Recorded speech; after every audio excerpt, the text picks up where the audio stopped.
Plus, an odd discovery beneath a storm drain in Nogales has U.S. border agents investigating further into the matter. And a Valley Street is getting a new name, all to honor a famous resident. Cronkite News starts now. Good evening and welcome to Cronkite News on Arizona PBS. I'm Matt Helgeson. And I'm Ellie Lundberg. Thank you for joining us. There's a fire burning in northern Arizona that's not your typical raging wildfire. Cronkite News reporter Amanda Slee explains why crews are letting this fire burn carefully. The maroon wildfire is currently about 7,000 acres large and burning in a cinder basin 18 miles northeast of Flagstaff. And there's an unusual obstacle crews are dealing with that could lead to an explosive situation. It's kind of an interesting place to have a fire. We don't usually work in that kind of vegetation type.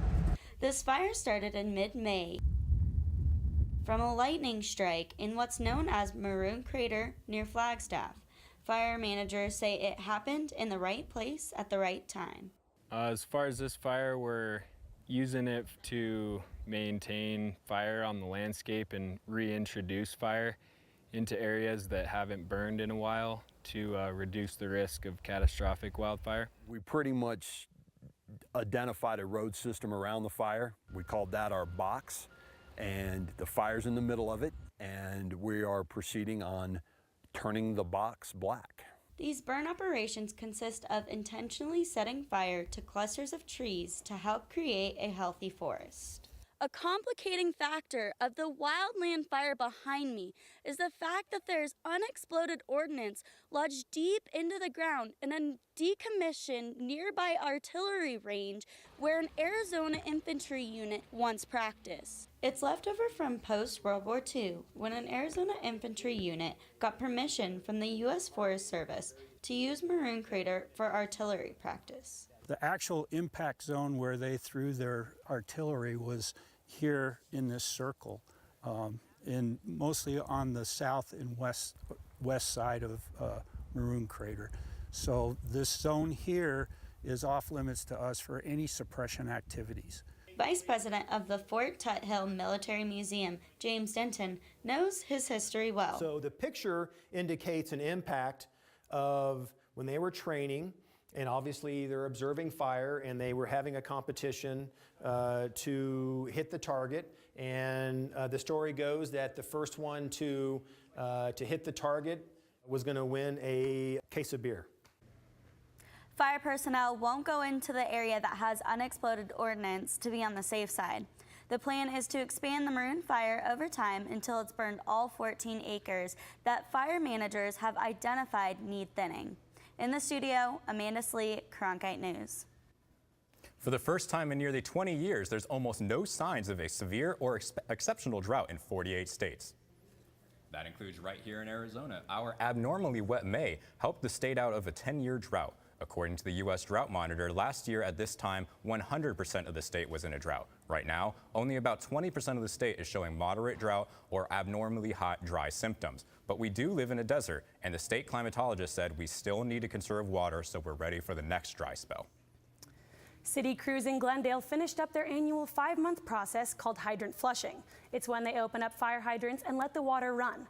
Cronkite News reporter Jennifer Alvarez went to Glendale to find out what this process is like and how flushing these hydrants can make our communities safer. It's a quick process. Usually I don't have to open a hydrant for more than a few minutes. But those few minutes actually make a big difference. I've got all my safety cones set up. I've got my aero board on for traffic purposes. I'm gonna go ahead, get my hydrant wrench and our fire hose. Now our hose is hooked up to this diffuser here. That helps break down this water, because if I didn't have that and we were just opening these ports, it would make quite a big mess. Hydrant flushing helps rid of built-up sediments in hydrants that can slow down water flow to businesses and residents. I'm going to hook up my hydrant wrench here, and I'm going to go to my 2-inch port, and this is where I'll be hooking up my hydrant hose.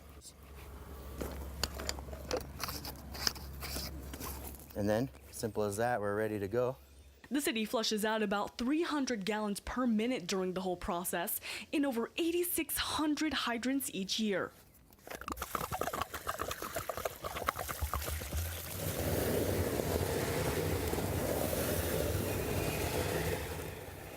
And they say this process also helps keep everyone safe in case of emergency. We are going to check the functionality of that fire hydrant to assure its readiness in the event of emergency. So it's really many factors, but it's really about fire suppression.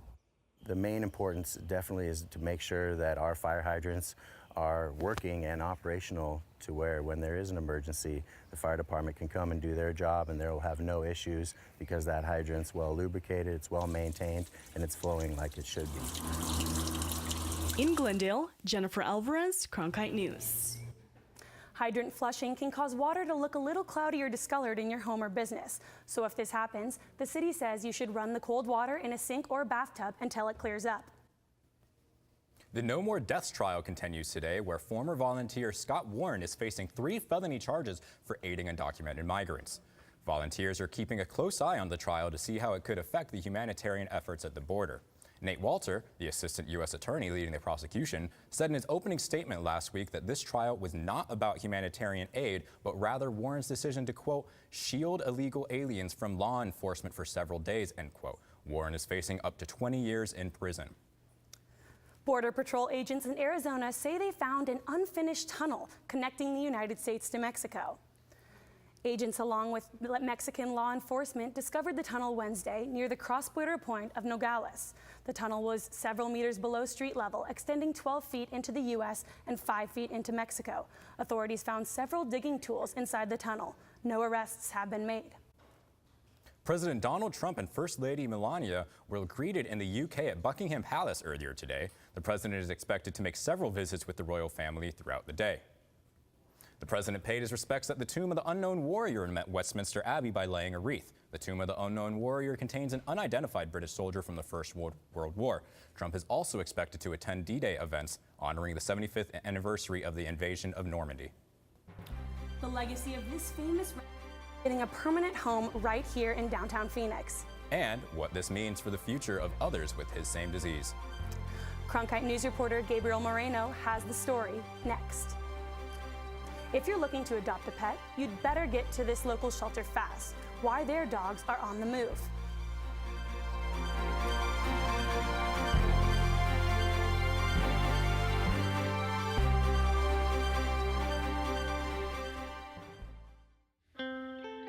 As journalists at Cronkite News, we report on stories that matter to you by focusing on the local impact.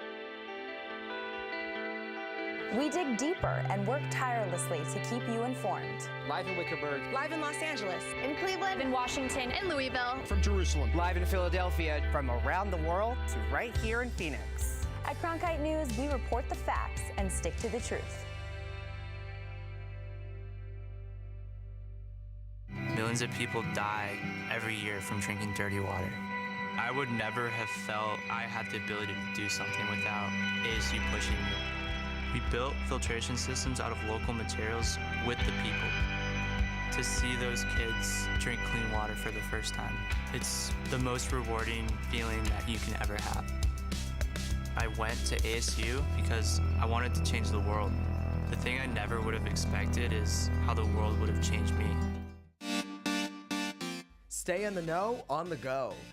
At Cronkite News, we work hard to report the facts and keep you updated, whether we're on set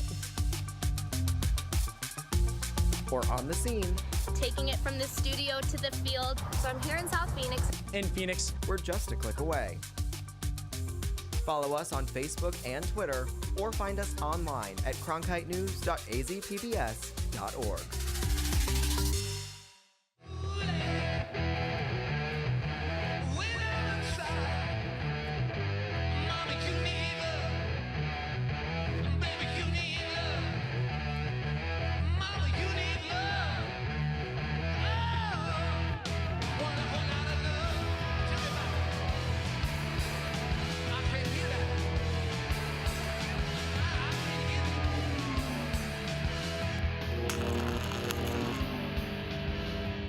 I'm Judy Woodruff, anchor and managing editor of the PBS NewsHour.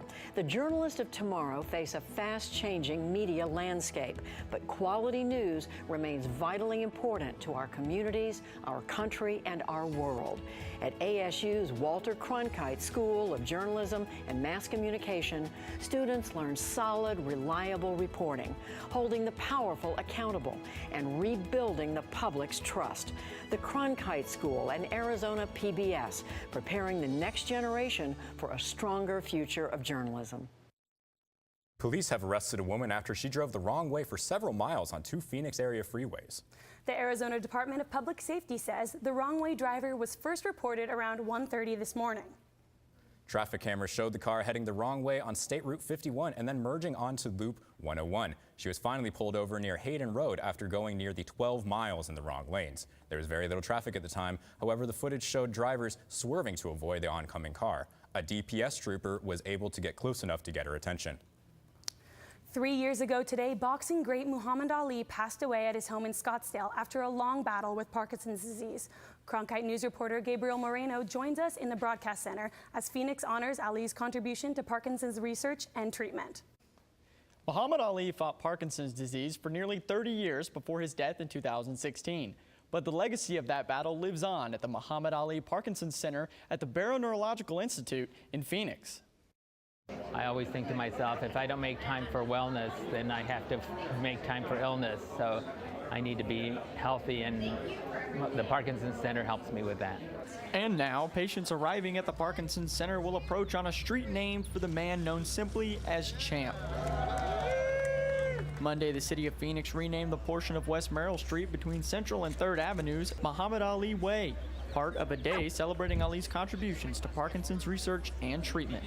I'm proud to announce that the city of Phoenix has proclaimed today, June 3rd, 2019, as Muhammad Ali Day in honor of the legacy left behind in Phoenix at the Muhammad Ali Parkinson's Center. At the Muhammad Ali Parkinson's Center and new intersection of Muhammad Ali Way, his impact and legacy continue to grow due to the now 1,500 new patients being serviced here every year. It's all about you.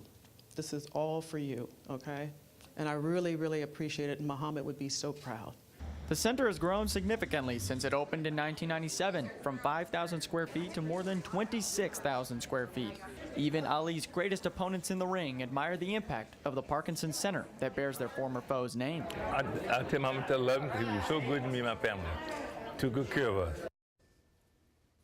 According to Barrow, the Muhammad Ali Parkinson's Center now treats more than 14,000 patients each year. In the broadcast center, Gabriel Moreno, Cronkite News. Waymo is bringing its self-driving trucks back to the Arizona freeways. The company previously tested these trucks back in 2017 and later sent them to Atlanta. The plan is to keep testing these trucks to gather the data needed to one day make them functional. Waymo has made a vast number of advancements since its initial 2017 testing, including a taxi service and autonomous minivans. There is no official start date for the testing, and they will operate with 2 drivers per truck. The Maricopa County Animal Care and Control Shelter is working with more shelters out of state than ever before. The public could have as little as 30 minutes to adopt a pet before a county-approved out-of-state rescue can take it. More than 1,000 dogs have been transferred to shelters across America since January. Animal Care and Control partnered with the American Society for the Prevention of Cruelty to Animals. With almost 80 to 100 dogs coming into the shelter every day, the priority was to get them out as fast as they come in. This plan was set up because of the overwhelming numbers and not enough space to go around. The county is not making money on the transfers, and it is reported that no animals have been injured during a transport so far. As the temperatures heat up, people living on the streets need more help, especially with water and food to keep them hydrated and healthy. We'll show you how one Phoenix organization is working to provide the necessary materials to survive outside and, more importantly, a sense of hope.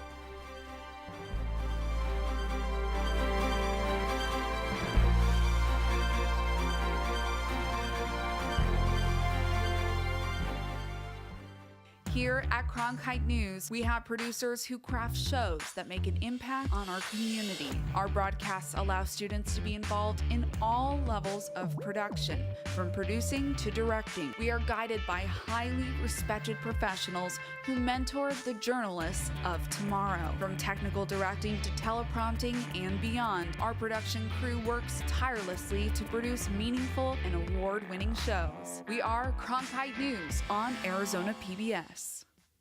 Millions of people die every year from drinking dirty water. I would never have felt I had the ability to do something without ASU pushing me. We built filtration systems out of local materials with the people. To see those kids drink clean water for the first time, it's the most rewarding feeling that you can ever have. I went to ASU because I wanted to change the world. The thing I never would have expected is how the world would have changed me. Stay in the know on the go.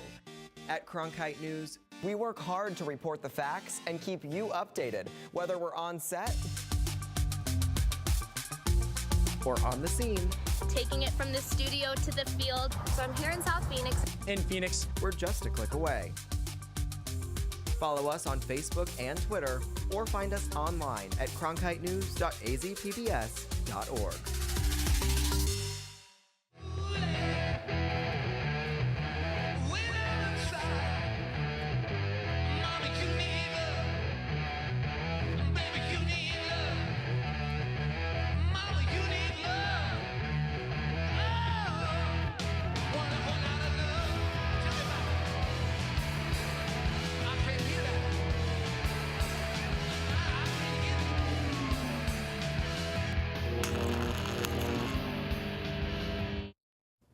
One local organization is stepping up to help members of the homeless community in Phoenix. Cronkite News reporter Gabriella Collage shows us how they are making a difference one lunch bag at a time. One organizer told us it was a social media post that inspired him to take action and provide basic necessities to those going through a difficult time. 7 years later, an army of volunteers wanting to also help is now part of that process. Water bottles, cereal, snacks, and stocked up toiletry bags. Thank you, God bless you. God bless you. All of them part of how one local organization is helping those in our community who need it most. One of the volunteers, Jasonda Manuel, says it was something he saw on social media that motivated him to want to step up and contribute. Ramses Jah posted a young lady that was digging through the trash looking for food. These care packages are being put together by dozens of volunteers for #LunchBagPhoenix. It's an organization that provides essentials for those who are homeless. They also partner up with local groups like CAS, Central Arizona Shelter Services. We've worked with CAS for a few years now, and they will communicate with the clients that will be showing up. Usually it's the last Sunday of the month to pass out different things. Some of the things that we give away include lunch bags, of course. According to the Maricopa Association of Governments, there were over 6,600 people experiencing homelessness at the beginning of this year. Those numbers are part of the reason why these volunteers gathered at this event in downtown Phoenix. It's a mission that volunteers like Carol Jefferson say is what brings them out to lend a helping hand every time. It gives you a sense of happiness not only for yourself, but being able to see the joy. And granted, it's not every person that we're seeing joy on, but we're making an impact, even if it's in the smallest amount, having somebody come up to you and thank you for what we're doing. Volunteers distributed 100 lunches and 400 hygiene bags this time around. #LunchBag meets on the last Sunday of every month to put together these care packages. In the studio, Gabriella Collage, Cronkite News. About 450 sardine-sized fish with a mouthful of sharp teeth have been released in a remote lake in north central Arizona on purpose. They are called tiger muskies, and they can survive predators. And if they can survive predators, they can grow up to 3 feet long or more. They can eat small bass and could allow anglers to have larger bass to catch in upcoming years. The Arizona Game and Fish Department introduced the tiny fish on May 16th into Horse Thief Basin Lake. The tiger muskies cannot reproduce because they are hybrids. Game and Fish says there is no threat of them spreading into other waters. It was a beautiful weekend, not too hot and a nice breeze. But are those triple-digit temperatures on the way? Emmy Keenan joins us now with our forecast. Emmy? Live from the Weather Center, we're going to take a look at the temperatures across the state.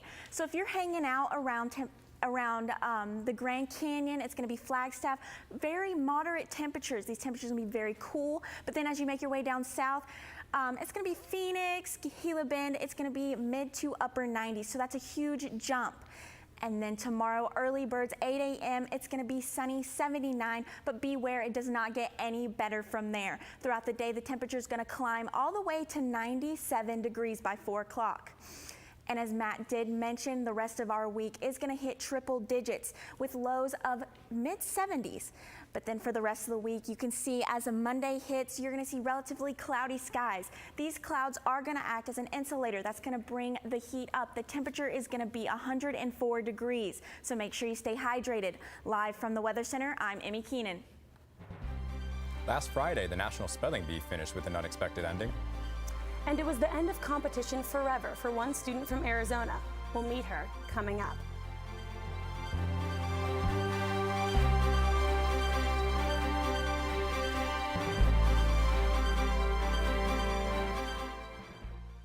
Welcome to another edition of Cronkite Sports Now. I'm Taylor Rocha. Let's talk sports. For the latest on local sports and beyond, we've got you covered. Let's do this thing. We challenge reporters to go beyond, a game story. We want stories with depth. It's just a crucial step from the college experience into the professional experience while you're still in school. At Cronkite Sports Now, watch the journalists of tomorrow cover sports today. Here at Cronkite News, we have producers who craft shows that make an impact on our community. Our broadcasts allow students to be involved in all levels of production, from producing to directing. We are guided by highly respected professionals who mentor the journalists of tomorrow. From technical directing to teleprompting and beyond, our production crew works tirelessly to produce meaningful and award-winning shows. We are Cronkite News on Arizona PBS. As journalists at Cronkite News, we report on stories that matter to you by focusing on the local impact. We dig deeper and work tirelessly to keep you informed. Live in Wickerburg. Live in Los Angeles. In Cleveland, in Washington, in Louisville. From Jerusalem. Live in Philadelphia. From around the world to right here in Phoenix. At Cronkite News, we report the facts and stick to the truth.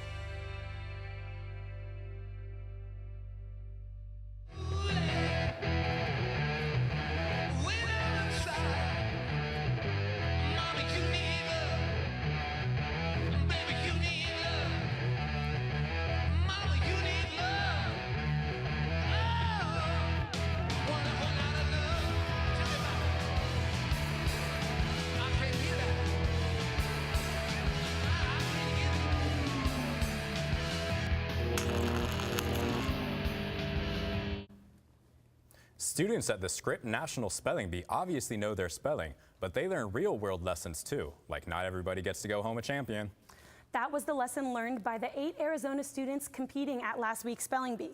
Cronkite News reporter Julian Parras profiles one of them from our Washington bureau. For 3 years now, Kelly Haven has come from Fort Defiance to Washington, D.C. to compete in the Scripps National Spelling Bee. And for 3 years now, she has gone home without a championship. But the 8th grader is okay with that. Dedication is a big part of it, and probably the ability to accept failure. Yeah. But that doesn't mean that Kelly ever got used to the sound of the bell that rings spellers off the stage when they get a word wrong and are eliminated. It's different every single time, which I'm not really used to because I don't really like change, and that's something I don't like, but change is good sometimes. Kelly was in good company. She was one of 562 elementary and middle school students competing in this year's bee, and one of 8 from Arizona. To get here, they had to win their school bee, a regional spelling bee, and in Kelly's case, the Navajo Nation Spelling Bee. Ever since 2nd grade, I knew about it because of my teacher, and she was like, you should start working towards that. And because I started winning my school spelling bees, so it was pretty great because it's something that I was aiming for and I actually accomplished it. But they can't all be crowned champion of the 92nd bee. And Kelly got farther than any other Arizona kid this year. just missing the finals. Dina Haven said it has been a great learning opportunity for Kelly and a lesson in itself.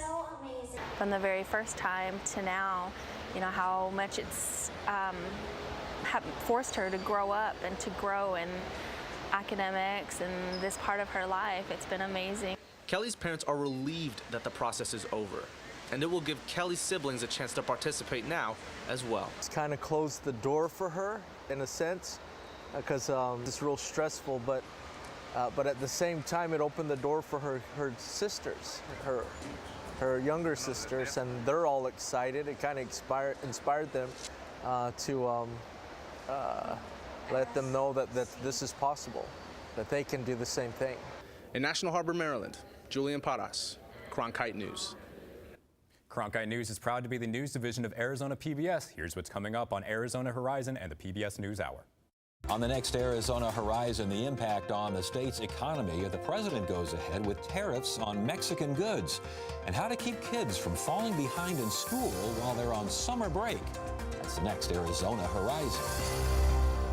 I'm Amna Navaz on the next NewsHour. President Trump travels to England, and our Yamiche Alcindor is along for the ride. That's Monday on the PBS NewsHour.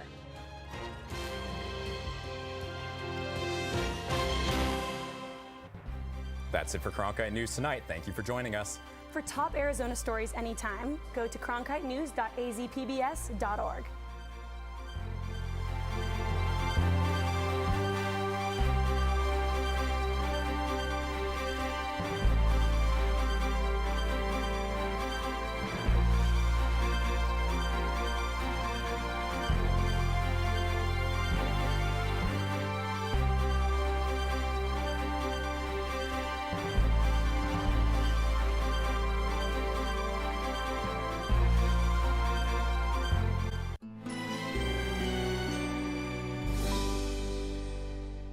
Public television brings back the magic moments from the 1950s. The McGuire sisters, Pat Boone, Patty Page, Debbie Reynolds. Tonight at 8:30 on Arizona PBS. Explore new ideas and new worlds here on Arizona PBS, a community service of Arizona State University.